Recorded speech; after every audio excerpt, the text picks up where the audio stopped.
बिस्मिल्लाहिर्रहमानिर्रहीम, अस्सलाम वालेकुम। मैं हूं मोहम्मद जुनैद हलीम। नाज़रीन, आज मंगल है, ट्यूसडे, और आज के दिन को लेकर डोनाल्ड ट्रंप की तरफ से बहुत ही भयानक, बहुत ही खतरनाक धमकी दी गई थी। अब चंद घंटे बाकी रह चुके हैं कि आयतुल्लाह खामनेई की हलाकत के बाद शायद मुमकिन तौर पर अब तक का सबसे बड़ा नुकसान डोनाल्ड ट्रंप ईरान को पहुँचाने का दावा कर चुके हैं, और वो नुकसान होगा एक बड़े ही जंगी जुर्म की सूरत में, यानी कि जो सिविल इंस्टॉलेशंस हैं, इंफ्रास्ट्रक्चर है, उसे निशाना बनाने की बात कर रहे हैं डोनाल्ड ट्रंप, जिसमें उनके पावर प्लांट्स, उसमें उनके ब्रिजेस, उनके पुल शामिल हैं, जिसका आगाज तो डोनाल्ड ट्रंप पहले ही कर चुके हैं। लेकिन ऐसे में एक बड़ी उम्मीद की किरण उस वक्त सामने आई है जब पाकिस्तान की कोशिशें इस्लामाबाद अकॉर्ड की सूरत में सामने आ रही हैं, और अब इसमें इस्लामाबाद या इसमें पाकिस्तान तन्हा नहीं है। मिस्र और टर्की तो पहले भी कोशिश कर रहे थे, लेकिन अब इसमें बड़े प्लेयर्स यानी कि रशिया और चाइना भी शामिल हो चुके हैं। लेकिन बात फिर वहीं पर आती है कि जब तक डोनाल्ड ट्रंप की, जब तक नेतन्याहू की हठधर्मी बरकरार रहेगी, तब तक इन मुज़ाकरात में कुछ निकल नहीं सकता।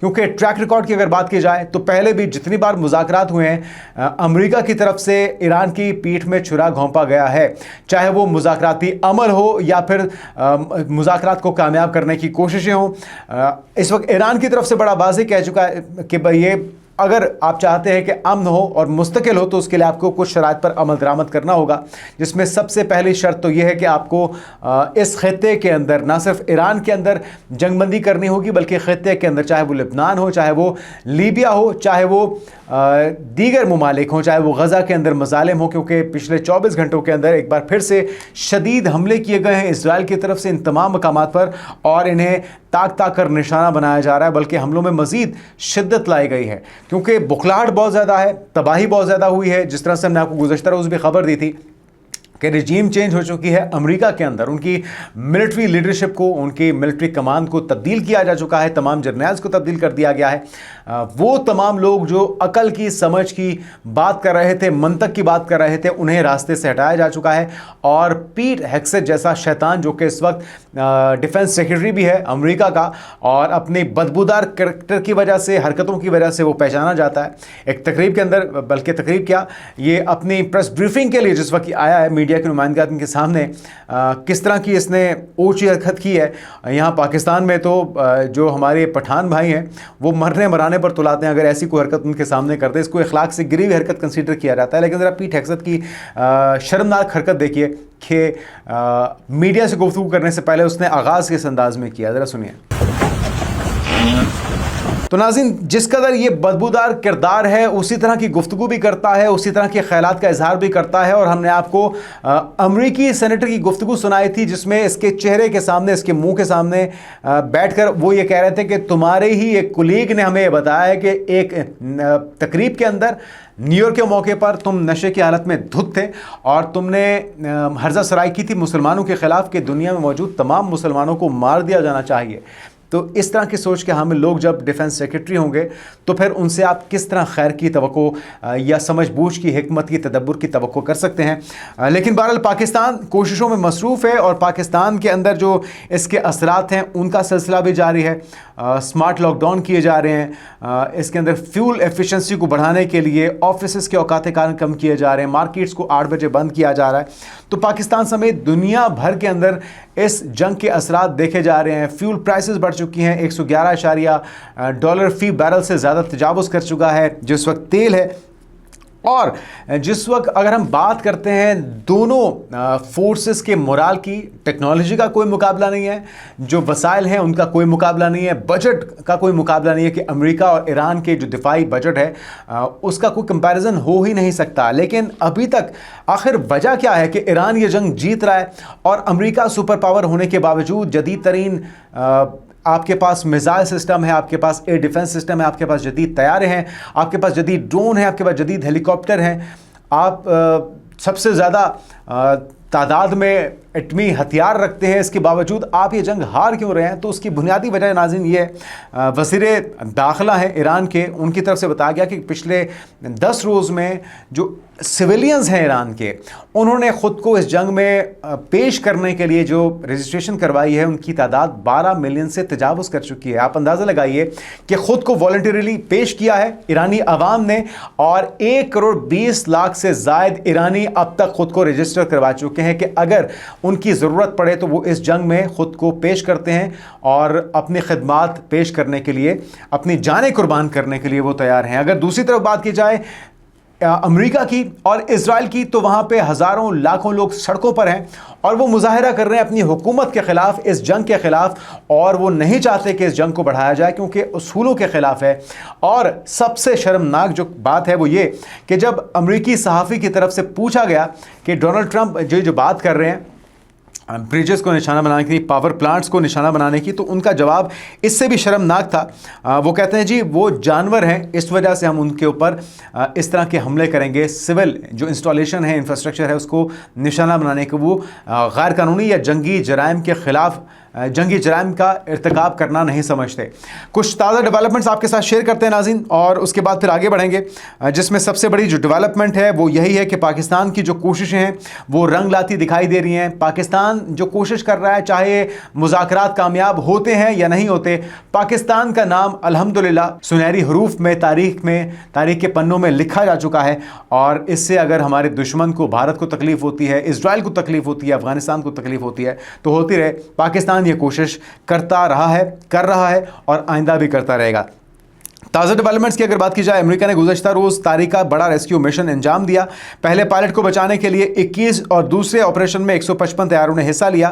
डोनाल्ड ट्रंप की तरफ से दावा किया जा रहा है और ईरान को एक रात में ही ख़त्म किया जा सकता है। ये है वो शर्मनाक बयानात का सिलसिला जो कि जारी और सारी है। वो कहते हैं कि जी ईरान को एक ही रात में ख़त्म किया जा सकता है और मुमकिन तौर पर वो रात मंगल की रात यानी कि ट्यूसडे की रात भी हो सकती है। साथ में उनसे पूछा गया कि आपके ख्याल में, सहाफ़ी ने पूछा कि आपके ख्याल में ईरान में पुलों और पावर प्लांट्स को निशाना बनाना जंगी जुर्म तस्वुर क्यों नहीं किया जाए, तो जवाब बड़ा ही पैथेटिक है, बहुत ही शर्मनाक और अफसोसनाक जवाब है सुपर पावर के सदर का। वो कहते हैं कि जी क्योंकि वो जानवर हैं। अमेरिकी सदर ने ये अनएक्सपेक्टेड, वैसे उनसे आप तवक्को कर सकते हैं इस तरह के शर्मनाक जवाब की, क्योंकि जो उनके बाकी इक़दाम हैं वो भी उनके शान शान नहीं है जो कि किसी अमेरिकी सदर के या किसी सुपर पावर के सदर की हैसियत से उन्हें देने चाहिए। बहरहाल अहम शख्सियात को कत्ल करके दुश्मन ईरानी मुसल्लह अफवाज को कमज़ोर नहीं कर सकता। ईरानी रहबर आला मुश्तबा खामनाई के हवाले से एक दावा भी सामने आया है। एक बरतानवी अखबार द टाइम्स की तरफ से वो दावा किया, आगे चल के आपको बताते हैं। बहरहाल अहम शख्सियात के हवाले से बयान सामने आया और बमबार तैयारे, ड्रोन और हेलीकॉप्टर ईरान में अमेरिकी पायलट को रेस्क्यू करने की नई तफसीलात सामने आई हैं। ये बताया जा रहा है ऑपरेशन के दौरान 4 B-1 बमबार तैयारों ने 2000 पाउंड वजनी तकरीबन 100 सेटेलाइट गाइडेड बॉम्ब गिराए हैं। 100 से ज़ायद बॉम्ब गिराए गए जिनका वजन 2000 पाउंड से ज़ायद बताया जाता है और अब तक 15,000 से ज़ायद अहदाफ को ईरान में निशाना बनाया जा चुका है, जिसमें अक्सरियत जो है वो जो सिविल इंस्टॉलेशंस हैं, इंफ्रास्ट्रक्चर है, उससे निशाना बनाया गया, जिसमें हॉस्पिटल्स हैं, जिसमें मसाजिद हैं, जिसमें स्कूल्स हैं, जिसमें लाइब्रेरीज़ हैं। ये वो इक़दामात हैं जो कि जंगी जराइम के ज़ुमरे में आते हैं। इसमें पुल्स, जो ब्रिजेस हैं, वो भी आप मवासलाती राब्ते को, आप ट्रैवल करने के ज़राए को, जिसमें आम शहरी ट्रैवल करते हैं, उन्हें अगर आप डैमेज करते हैं तो ये भी जंगी जराइम के ज़ुमरे में आता है। अगर आप पावर प्लांट्स, जिससे हॉस्पिटल्स को, जिसमें स्कूल्स को, यूनिवर्सिटीज़ को बिजली जाती है, अगर आप उन पावर प्लांट्स को, आम रिहायशी इलाकों में बिजली जाती है, अगर आप उन्हें निशाना बनाते हैं तो ये भी जंगी जराइम के ज़ुमरे में आता है और इस पर पूछ होनी चाहिए, इस पर सवाल होना चाहिए, इस पर जो जवाब आ रहे हैं वो उससे भी शर्मनाक हैं जो ये इक़दाम किया जा रहा है। बहरहाल जंग का मुस्तकिल खात्मा ज़रूरी है, ये ईरान का मुतालबा है नाज़रीन, और आर्जी जंगबंदी से अमेरिका और इसराइल को दोबारा मुनज़्ज़म होकर ख़तरे के हवाले से जो हमले के लिए मोहलत मिल जाएगी उसकी इजाज़त ईरान कतई नहीं देगा। ईरान ने अमेरिकी तजावीज़ पर अपना 10 नुकाती रद्द-ए-अमल पाकिस्तान को भिजवा दिया है। पाकिस्तान पैगाम रसानी का किरदार अदा कर रहा है क्योंकि फ़िज़िकली अगर कहीं पर अपीयरेंस होगी तो वो भी ख़तरे से खाली नहीं होगी। पिछले बार भी मुख्तलिफ अदवार में जो मुज़ाकराती टीम थी, जो लीडरशिप थी, उन्हें अमेरिका की तरफ से, इजराइल की तरफ से निशाना बनाया जाता रहा है। बहरहाल खबर क्या है जरा सुन लीजिए। अमेरिका और इसराइल के ईरान पर ताबड़तोड़ हमले, बोशहर में नेवल बेस और मरोदोश्त पेट्रोकेमिकल कॉम्प्लेक्स समेत कई अहम तंसीबात पर शदीद बमबारी हुई है। बोशहर में ईरानी एटमी प्लांट पर हमले से न्यूक्लियर सेफ्टी का हकीकी खतरा पैदा हो गया। आलमी जोहरी तवानाई एजेंसी की तरफ से वार्न किया जा रहा है। तो ये जो शरारतें हो रही हैं अमेरिका की तरफ से, ये बहुत ही ख़तरनाक खेल है। अगर आप अफज़ुदा शुदा यूरेनियम को निकालना चाहते हैं, ये भी इंतहाई मोहलिक ऑपरेशन हो सकता है उन तमाम मरीन्स के लिए भी, उन तमाम फ़ौजियों के लिए भी जो इसमें हिस्सा लेंगे और इस खत्ते के लिए भी, इस दुनिया के लिए भी।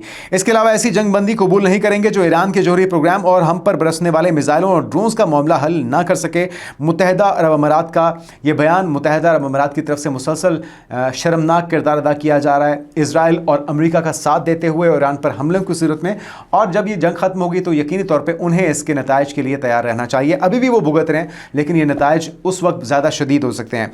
आखिर में आपको खबर देते हैं, मुश्तबा खामनाई के हवाले से एक दावा किया जा रहा है द टाइम्स की तरफ से, और वो कहते हैं जी जो मुश्तबा खामनाई है वो इस वक्त ज़ख्मी है और शदीद ज़ख्मी है, कुम शहर के अंदर ज़ेर इलाज है, जिसकी वजह से वो हुकूमती फ़ैसलों में हिस्सा लेने के काबिल नहीं रहे।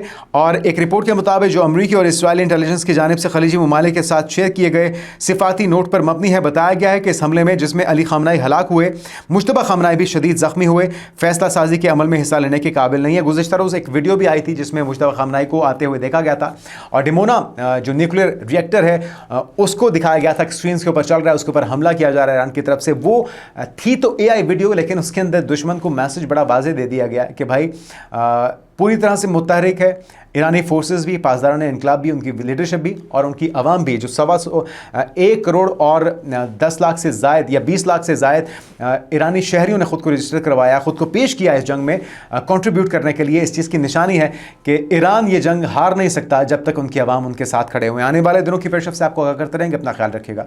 अल्लाह हाफ़िज़।